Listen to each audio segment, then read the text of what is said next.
Hello, good morning बच्चों। आज से हम लोग 12वीं का सिलेबस शुरू करने जा रहे हैं। जो भी बच्चे 11वीं से 12वीं में जाएं और 12वीं बोर्ड की तैयारी करेंगे, उनके लिए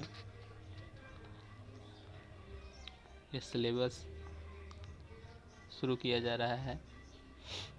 और जो एग्ज़ाम की प्रिपरेशन कर रहे हैं वे भी अपने रिवीजन के हिसाब से इसे देख सकते हैं। तो चलिए हम लोग शुरू करते हैं। जैसा कि पहला चैप्टर का नाम है विद्युत आवेश और विद्युत क्षेत्र। तो विद्युत आवेश और विद्युत क्षेत्र जानने से पहले हम लोग जाने कि विद्युत किसे कहते हैं। विद्युत जिसे हम सभी अपने घर में लगभग लोग देखते हैं, समझते हैं, जानते हैं उसके बारे में। आज विद्युत हमारे जीवन को बहुत ही सरल और आरामदायक बना दिया है।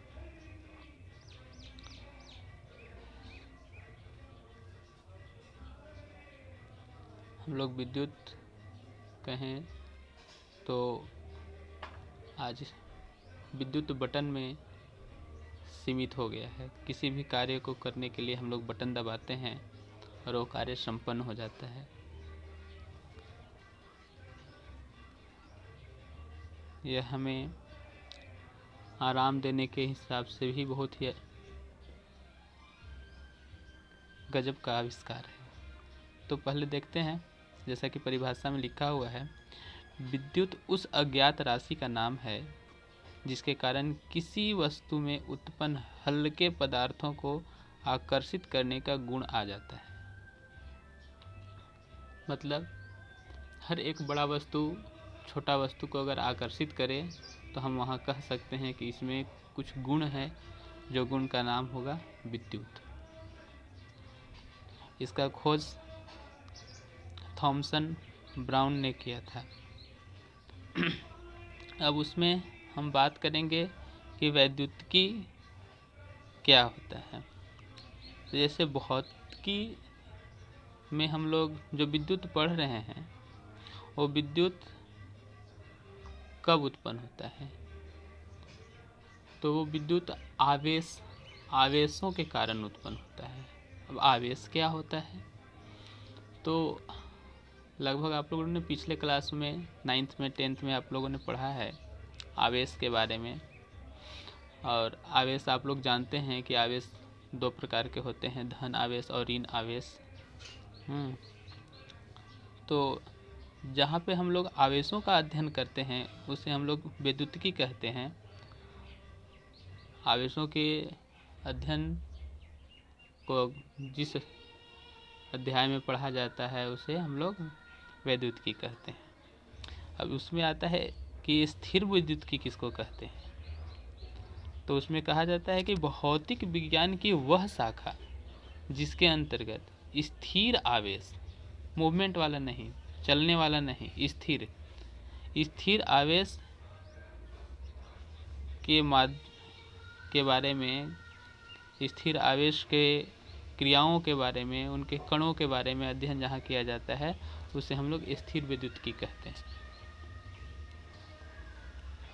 अब हर आवेश, सभी आवेशों के आसपास क्या होता है? तो सभी आवेशों के आसपास विद्युत, और विद्युत के चलते वहाँ उत्पन्न होगा उसे हम लोग कहेंगे विद्युत क्षेत्र।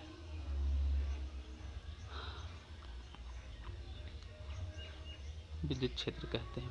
अब बात रह गई कि आवेश उत्पन्न कैसे होता है।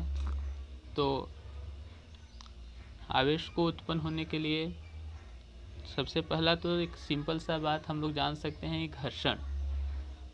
हमें ठंड जब लगती है तो हम अपने दोनों हाथों को आपस में रगड़ते हैं, तो रगड़ने से हमें गर्मी के एहसास होता है। और जब गर्मी के एहसास होता है तो आखिर वो गर्मी क्यों आती है? तो ऊर्जा वो हमारे अंदर इस प्रकार आती है क्योंकि हम लोग अपने हाथों को आपस में बहुत तेज़ी से घर्षण करते हैं। जितना अधिक ठंड लगती है हम लोग उतनी ही तेज़ी से अपने हाथों को एक दूसरे से रगड़ते हैं, यानी कि रगड़ने से वहाँ घर्षण उत्पन्न होता है। और घर्षण उत्पन्न होने के कारण जैसा कि हम लोगों ने सबको ही जानते हैं कि सभी कण, सभी परमाणु अणु के पास इलेक्ट्रॉन होता है और इलेक्ट्रॉन बाहरी कक्षा में घूमते रहता है। तो बाहरी कक्षा में घूमते रहता है और वे अपना नाभिक के साथ एक बहुत ही सरल बंधन के साथ बंधा होता है। मतलब उन दोनों के बीच, नाभिक और इलेक्ट्रॉन के बीच का बंधन बहुत ही नाजुक होता है। और जब दो वस्तु को आपस में रगड़ते हैं तो जिसका भी इलेक्ट्रॉन का बंधन थोड़ा कमज़ोर होता है वह अपने नाभिक को छोड़कर दूसरे वस्तु के ओर चला जाता है। तो इस तरह से इलेक्ट्रॉन होता है नेगेटिव, ऋणात्मक, और वे दूसरे के पास चला जाता है तो ऋणात्मक मिलकर उसे कर देता है धनात्मक। तो उसके पास तो हो जाता है धनात्मक, यानी एक हो जाता है धन आवेशित, अब एक हो जाता है ऋण आवेशित। तो धन आवेश और ऋण आवेश के कारण वहाँ पे घर्षण के कारण हमें ऊर्जा मिलती है या हमें गर्मी महसूस होने लगती है। अब घर्षण के बहुत सारे उदाहरण हैं जिसमें आवेश जैसे एक वस्तु से दूसरे वस्तु पर चला जाता है। वो उदाहरण नीचे जैसा कि आप लोग देख सकते हैं। हाँ, अपने घरों में भी देखा होगा या आपने कई बार जैसे प्रयास भी किया होगा, जैसे कंघी से बाल चीरकर कागज़ के टुकड़े को उठाना। हाँ, तो ये सभी को हम लोगों ने प्रैक्टिकली कभी न कभी अपने लाइफ में देखा है। तो ये थी आज आवेश के बारे में बातें और उनसे संबंधित परिभाषाएं। तो इसे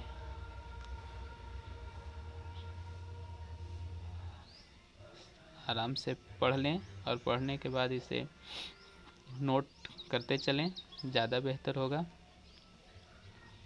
और आज हम लोग आगे पढ़ेंगे इसके बाद कूलम्ब्स लॉ। तो आइए पढ़ते हैं हम लोग कूलम्ब्स लॉ। तो जैसा कि अभी हम लोगों ने देखा कि सभी वस्तु आवेशित होते हैं, सभी वस्तुओं पर आवेश होता है। तो देखिए, जैसा कि कूलम्ब्स ने भी बताया कि मान लीजिए कि दो वस्तु हैं, मान लेते हैं कि एक वस्तु यहाँ, एक वस्तु यहाँ, दो वस्तु है। अगर दोनों धन आवेशित हैं, दोनों धन आवेश है, तो दोनों एक दूसरे को क्या करेंगे? ऐसा आवेश का करैक्टर होता है, आवेश का चरित्र होता है कि दोनों अगर धन आवेशित हैं तो एक दूसरे को प्रतिकर्षित करेंगे, यानी दोनों एक दूसरे से दूर भागेंगे। तो उसी प्रकार अगर दो ऋण आवेशित हैं, मान लेते हैं दोनों ऋण आवेशित हैं, तो ऋण आवेशित होने पर पेन थोड़ा ये लिया गया है, देखते हैं इसे।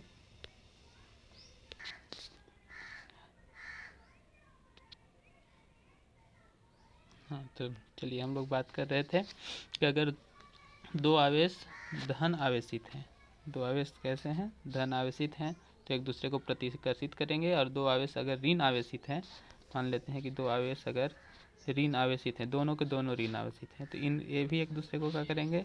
ये भी एक दूसरे को प्रतिकर्षित करेंगे। परंतु अगर हम बात करें कि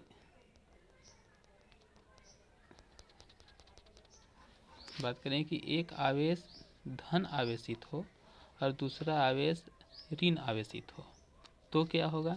तो दोनों एक दूसरे को आकर्षित करेंगे, दोनों एक दूसरे को आकर्षित करेंगे।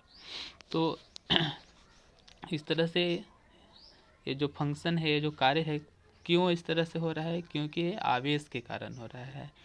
तो कूलम्ब्स ने बताया कि क्या बताया? उन्होंने अपना एक नियम दिया, एक नहीं दो नियम दिया। कहा कि अगर आवेश है तो आवेश पर बल लग रहा होगा, तो बल अगर मान लेते हैं यहाँ F बल लग रहा है और यहाँ भी बल F लग रहा है, तो ये बल के कारण अगर वस्तु ये बड़ा होगा तो इसमें ज़्यादा बल होगा, ये छोटा होगा तो इसमें कम बल होगा, तो इसको हम लोग F1 कह देते हैं, इसको F2 कह देते हैं। तो कूलम्ब्स का कहना था कि मान लीजिए कि अगर कोई वस्तु है और वस्तु के बीच मान लीजिए एक वस्तु यहाँ है, एक वस्तु यहाँ है, दोनों मान लीजिए धन आवेशित है, कुछ भी धन आवेशित हो, ऋण आवेशित हो, या धन आवेश ऋण आवेश दोनों अलग अलग हो, तो सब में यह मान्य होता है। तो आइए देखते हैं कि अगर मान लीजिए दो आवेश है, इसका मान लेते हैं ये Q1 है और एक Q2 है, तो दोनों धन आवेशित है, तो यह दोनों एक दूसरे को क्या करेंगे, प्रतिकर्षित करेंगे, और बल लगेगा यहाँ क्या, मान लेते हैं यहाँ F1 बल लग रहा है, यहाँ F2 बल लग रहा है। तो जैसा कि हम सभी जानते हैं कि अगर दो वस्तु हैं तो दोनों के अधिक से अधिक बल कहाँ पे, नाभिक में लगता है। तो दोनों अगर वस्तु हैं तो इसका नाभिक से इसके नाभिक की ओर, यानी सीधी रेखा, यानी एक रेखा के अनुदिश, यानी इस रेखा के अनुदिश अधिक बल कार्य करेंगे। तो इसके बारे में अगर बात करें कि दो आवेश हैं और दोनों आवेशों के बीच की दूरी मान लेते हैं कि ये r दूरी पर स्थित है, तो कूलम्ब्स का कहना था कि अगर दोनों आवेशों पर बल लग रहा है, मान लीजिए कि Q1 बल लग रहा है और Q2 बल लग रहा है, ठीक है, तो हम लोग यहाँ कह सकते हैं, या हम लोग क्या, कूलम्ब्स ने ऐसा बताया है कि, क्या बताया है, थोड़ा इसको हटा दिया जाए और तब हम लोग बात करें। हाँ, तो बात करते हैं कि धनावेश, तो यहाँ Q है, यहाँ भी Q है, यह 1 कह दिए, इसको 2 कह दिए। यहाँ पर बल जो लग रहा है F1 बल लग रहा है, यहाँ जो बल लग रहा है F2 बल लग रहा है। चलिए, दोनों के बीच की दूरी हम लोग मान लिए थे कि r है। तो कूलम्ब्स का कहना था कि दो स्थिर बिंदु आवेशों के मध्य, तो मान लीजिए यहाँ है तो Q के यानी Q1 पर लगने वाला बल मान लेते हैं कि F1। हाँ, तो F1 क्या है, तो F1 जो है से Q1 के समानुपाती होता है, यानी कि बल जो लग रहा है वो Q1 पर लग रहा है। यानी कि अगर Q1 का आवेश बढ़ा दिया जाए, एक की जगह दो आवेश 2 कूलम कर दिया जाए, 2 की जगह 3 कूलम 4 कूलम कर दिया जाए, तो बल भी उसी तरह से बढ़ेगा। जैसे हम आवेश को बढ़ाएंगे वैसे वैसे बल भी बढ़ेगा। यानी दोनों में किस तरह का संबंध होगा, दोनों में डायरेक्टली प्रोपोर्शनल होंगे, मतलब समानुपाती संबंध होगा। उसी तरह से तो F2 के साथ भी होगा, तो F2 बराबर भी है, F2 समानुपाती भी होगा क्या, Q2। तो Q2 मतलब Q2 यानी कि इस आवेश पर अगर हम लोग इसका आवेश बढ़ाते हैं तो इसका भी बल हमारा बढ़ेगा। अब क्या है भाई, तो अगर इस तरह की बात है कि F1 समानुपाती Q1 है, F2 समानुपाती Q2 है, तो अगर हम लोग दोनों इसको कहें कि इक्वेशन 1 है और इसको इक्वेशन 2 कह लेते हैं, तो फ्रॉम इक्वेशन 1 एंड 2 से हम लोग कह सकते हैं, क्या कह सकते हैं, इक्वेशन 1 और 2 से हम लोग कह सकते हैं कि F बराबर, यानी कि टोटल F दोनों के लिए F अगर यूज करते हैं F1 और F2 दोनों के लिए, तो F इज इक्वल टू कह सकते हैं क्या चीज़, सॉरी, F समानुपाती कह सकते हैं Q1 इंटू Q2, इसको इक्वेशन 3 कह देते हैं। ठीक है, अब आगे चलते हैं और आगे क्या कहते हैं, कहे हैं, सो देखिए कि दो स्थिर बिंदु आवेशों के मध्य लगने वाला बल आकर्षण या प्रतिकर्षण बल का मान दोनों आवेशों के परिणामों के गुणनफल के समानुपाती होता है। देख लिए, F बराबर F1 इंटू F2, F समानुपाती F1 इंटू सॉरी F समानुपाती Q1 इंटू Q2। अब चलिए आगे चलते हैं और क्या कहना है इनका, तथा दोनों आवेशों के मध्य दूरी के वर्ग के व्युत्क्रमानुपाती होता है। अब क्या बात है भाई, तो देखिए दोनों आवेशों के मध्य की दूरी कितना है, r है, तो बल जो है से क्या है, बल जो है से और होता है, क्या होता है, व्युत्क्रमानुपाती किसका, उनके बीच के दूरी के वर्ग के, यानी कि एफ डायरेक्टली प्रोपोर्शनल नहीं, इन्वर्सली प्रोपोर्शनल किसके साथ, square of the distance between charges, दोनों चार्जों के बीच के दूरी के वर्ग के व्युत्क्रमानुपाती होता है। कहने का मतलब दोनों आवेश को जितना एक दूसरे से दूरी बढ़ाते जाएंगे बल भी धीरे धीरे कम होते चला जाएगा। अगर हम दूरी को नज़दीक करते रहेंगे यानी दोनों आवेश को एक दूसरे के नज़दीक लाएंगे तो बल अधिक होगा, और अगर दोनों को एक दूसरे से दूर करेंगे तो बल कम होते चला जाएगा। तो इस तरह से हम लोग इसको कह देते हैं इक्वेशन 4। अब इक्वेशन 4, तो हमारे पास इक्वेशन 3 और इक्वेशन 4 दोनों हो गया। अब इक्वेशन 3 और 4 से हम लोग एक बार देख लें कि कूलम्ब्स ने यही बात बोला है क्या। आइए ये सब हटा लेते हैं और तब देखते हैं। हाँ ऐसा है। तो कूलम्ब्स के नियम देखिए, F proportional to Q1 Q2 यानी समानुपाती Q1 Q2 है। दूसरा कहा है कि उनके वर्गों के व्युत्क्रमानुपाती होते हैं। दोनों देख लिए, इसको 1 कह दिए, सॉरी इसको 3 कह दिए थे और इसको 4 कह दिए थे। अब हम लोग इक्वेशन 3 और 4 से देखें, अगर दोनों को एक साथ देखें तो दोनों तरफ एफ है तो एफ के लिए एफ यूज कर दिए। हाँ तो यहाँ क्या है भाई, Q1 Q2 है और यहाँ क्या है 1/r²। तो सबको हम लोग एक साथ from equation first and third and fourth से मिलाकर देखें तो एफ डायरेक्टली प्रोपोर्शनल क्या हो जाएगा, Q1 Q2/r², Q1 Q2/r²। इसको इक्वेशन 5 कह लेते हैं। अब क्या है भाई, अब इस इक्वेशन के हिसाब से ये जो डायरेक्टली प्रोपोर्शनल, ये जो प्रोपोर्शनल साइन लगा हुआ है, इन्वर्सली प्रोपोर्शनल, ये जो इन्वर्स प्रोपोर्शनल साइन लगा हुआ है, इसको हम लोग हटाएंगे। तो हटाने के लिए क्या होता है, हाँ हटाने के लिए हम लोग एक कांस्टेंट का यूज़ करते हैं। तो आइए हम लोग एक कांस्टेंट यूज करते हैं। तो एफ इज इक्वल टू, देखिए यहाँ एफ इज इक्वल टू, तो यही है Q1 Q2/r²। ये तो बात है Q1 Q2/r², परंतु इक्वल टू को हटाए तो हम एक यहाँ नया चीज ले आए के, और ये के कौन है भाई, जहाँ के समानुपाती नियतांक है। क्या है, के समानुपाती नियतांक है, और के का मान आवेश के मध्य उपस्थित माध्यम के प्रकृति पर निर्भर करता है। यानी अगर हवा में है तो हवा के हिसाब से,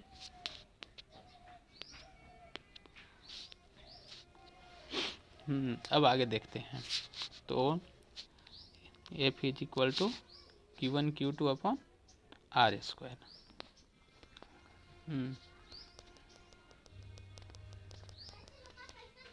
Q1 Q2/r²। यहाँ तक तो हो गई बात, यहाँ तक देख लिए।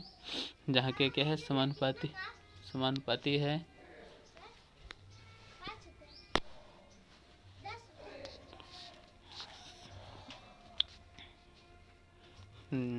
जहाँ के क्या है, समानुपाती नियतांक है।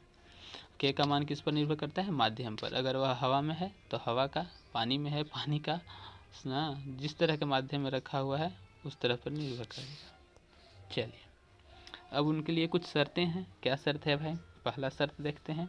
यदि आवेश निर्वात में यानी हवा में रखा जाता है तथा बल उस पर न्यूटन लग रहा हो और दूरी दोनों के बीच में मीटर में हो, हाँ, तथा आवेश कूलम में लग रहा हो, तो के का मान क्या हो जाता है भाई, तो के का मान यहाँ पर हम लोग यूज़ करेंगे 1/4πε0। इसको पढ़ते हैं ε0, ये परमिटिविटी होती है, हाँ ε0, जहाँ के का वैल्यू अगर हम लोग निकालें तो 9 × 10⁹ होता है, 9 × 10⁹ होता है।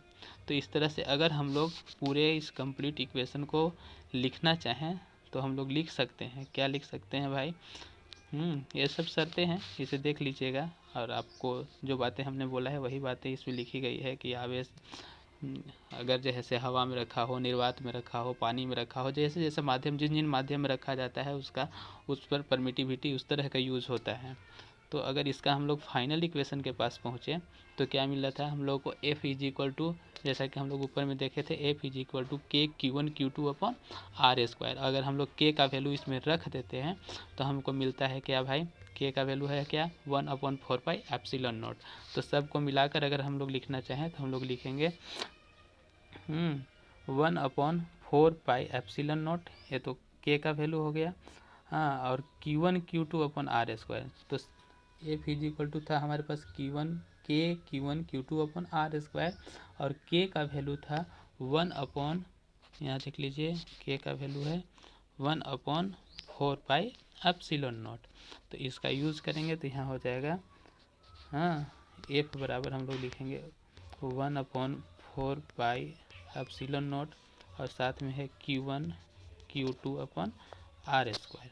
तो सबको अगर मिला के लिखें तो क्या हो जाएगा, देखिए यहाँ 1 से Q1 Q2 गुना करेंगे तो Q1 Q2, तो ऊपर हो गया Q1 Q2 अपन 4πε0, और कौन था आर स्क्वायर, तो आर स्क्वायर। तो इसको हम लोग कहेंगे कूलम्ब्स लॉ। इससे हम लोग क्या निकालेंगे भाई, जब दो आवेश, दो वस्तु आपस में एक दूसरे के नज़दीक रखा जाता है तो उनके बीच लगने वाले बल के बारे में बताएंगे, किसके नियम से, कूलम्ब के नियम से। चलिए, धन्यवाद, थैंक यू। से नोट कर लें कॉपी में। धन्यवाद।